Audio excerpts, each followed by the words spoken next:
आज चर्चा की शुरुआत एक एक बहुत ही मजेदार सवाल से करते हैं। कीजिए। कभी सोचा है कि एक अनपढ़ आदमी जो कभी स्कूल नहीं गया वो अपनी भाषा इतनी आसानी से कैसे बोल लेता है? हाँ, मतलब बिल्कुल फ्लो में, बिना अटके। एग्जैक्टली।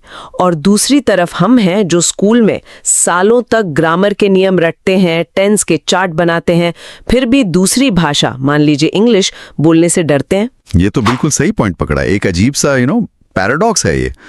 ऐसा क्यों होता है? बस इसी सवाल का जवाब छिपा है सीटेट के सबसे जरूरी कॉन्सेप्ट में। और मैं बता दूं कि हिंदी पेडागोजी में हर साल 4 से 5 सवाल सिर्फ इसी एक कॉन्सेप्ट से आते हैं। और वो कॉन्सेप्ट है अर्जन यानी एक्विजिशन बनाम अधिगम यानी लर्निंग। और यहीं पर वो हिडन ट्रैप भी है जिसमें 90% छात्र फंस जाते हैं। सवाल आता है बहुभाषिकता यानी मल्टीलिंगुअलिज्म कक्षा में क्या काम करती है? ओके, और ऑप्शंस? ऑप्शन होते हैं ए बाधा यानी हिंड्रेंस, बी संसाधन यानी रिसोर्स, या सी चुनौती यानी चैलेंज।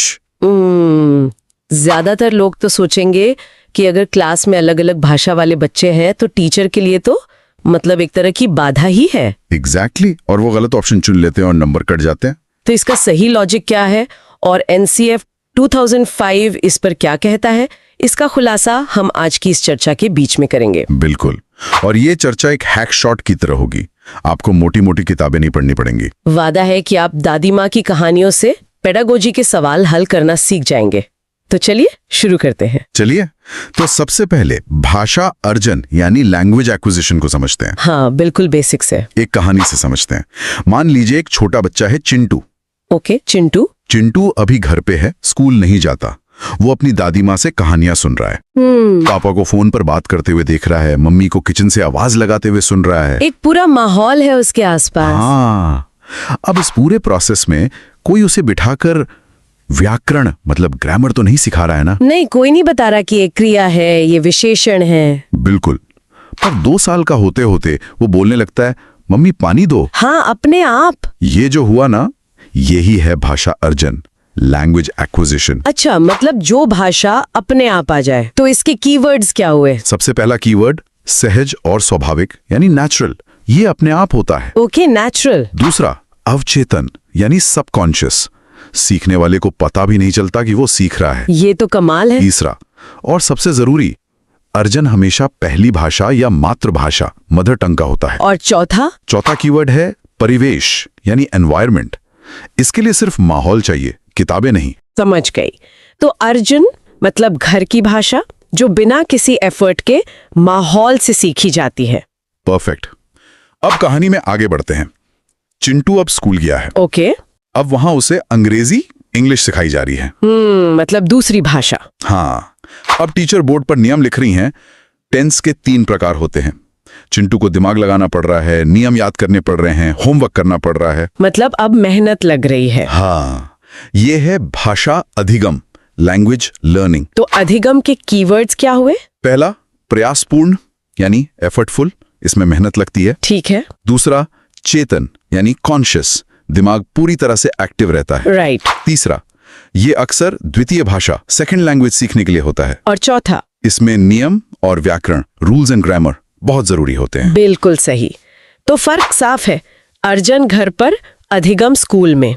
अर्जन अवचेतन, अधिगम चेतन। वाह, ये तो बहुत आसान हो गया। अच्छा, तो एक छोटा सा क्विज हो जाए? जरूर। सवाल है, सुमन बचपन से गुजराती बोलती है, उसने कभी स्कूल में गुजराती नहीं सीखी, ये किसका उदाहरण है? ऑप्शन ए भाषा अधिगम या बी भाषा अर्जन। सोचिए, क्या सुमन ने कोई किताब पढ़ी, कोई नियम रटे? बिना गूगल किए कमेंट में लिखिए, सुमन ने किया। देखते हैं कितने लोग सही जवाब देते हैं। बिल्कुल। चलिए अब उस हिडन ट्रैप पर आते हैं जिसका जिक्र हमने शुरू में किया था, बहुभाषिकता। हाँ, वो सबसे बड़ा कंफ्यूजन कि क्लास में बहुत सारी भाषाएं होना अच्छा है या बुरा। एक क्लास की कल्पना कीजिए, कोई बच्चा पंजाबी बोल रहा है, कोई तमिल, कोई हिंदी, कोई भोजपुरी। बाप रे, एक टीचर के लिए तो ये सिरदर्द जैसा लगता है। यही है पुराने जमाने के टीचर का नजरिया। ये तो सरदर्द है।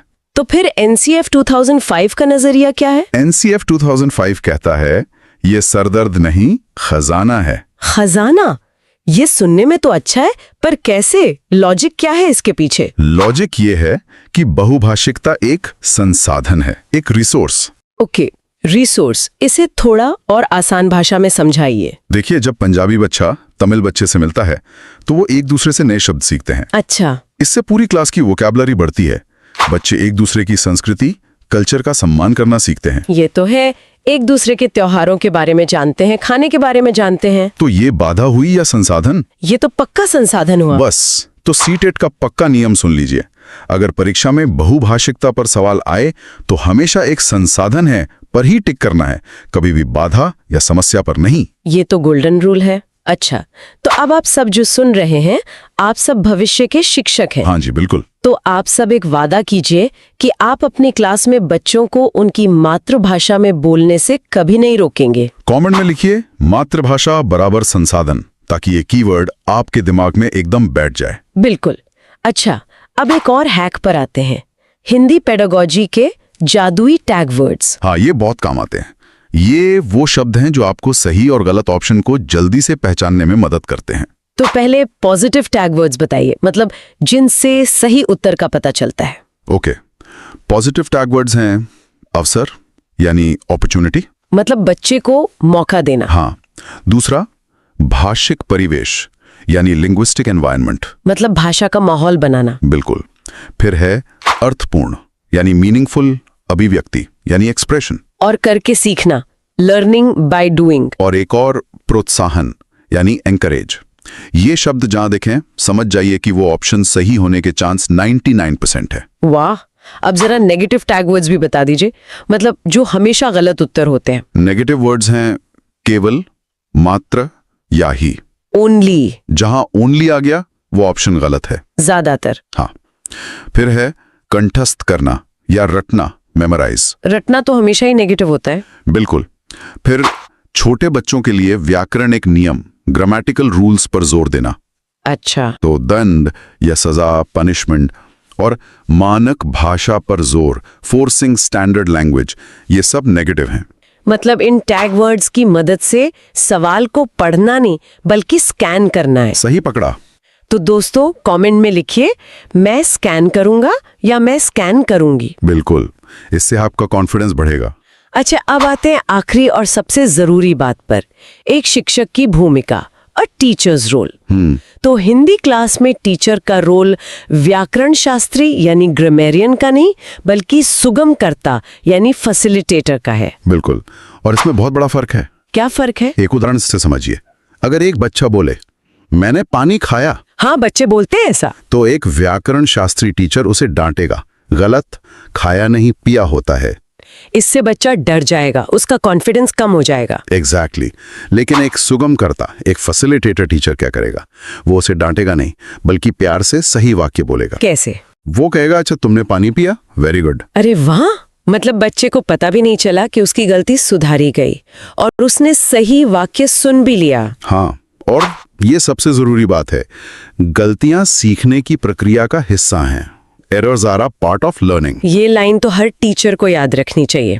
तो चलिए पूरी चर्चा का निचोड़ निकालें। जरूर। पहली बात, अर्जन जो घर पर होता है, हाँ, और अधिगम जो स्कूल में होता है। करेक्ट। दूसरी बात, बहुभाषिकता एक समस्या नहीं बल्कि एक संसाधन है। बिल्कुल। और तीसरी बात, हमें पॉजिटिव टैग वर्ड्स जैसे अवसर, परिवेश को पहचानना है और नेगेटिव टैग वर्ड्स जैसे केवल, रटना से बचना है। और टीचर का रोल बॉस का नहीं, दोस्त का है, एक सुगमकर्ता का। क्या बात है, आज तो सारे कॉन्सेप्ट्स एकदम क्रिस्टल क्लियर हो गए। उम्मीद है इससे सबको बहुत मदद मिलेगी। तो दोस्तों, अगर ये चर्चा आपको फायदेमंद लगी तो एक काम जरूर करना है। क्या? पढ़ाई 10x को अभी के अभी जल्दी से सब्सक्राइब कर लो, और अगर विजुअल नोट्स चाहिए तो कमेंट में इतना लिख दो, नोट्स। बस, अगर ज्यादा कमेंट्स आए तो नोट्स भी बनेगा।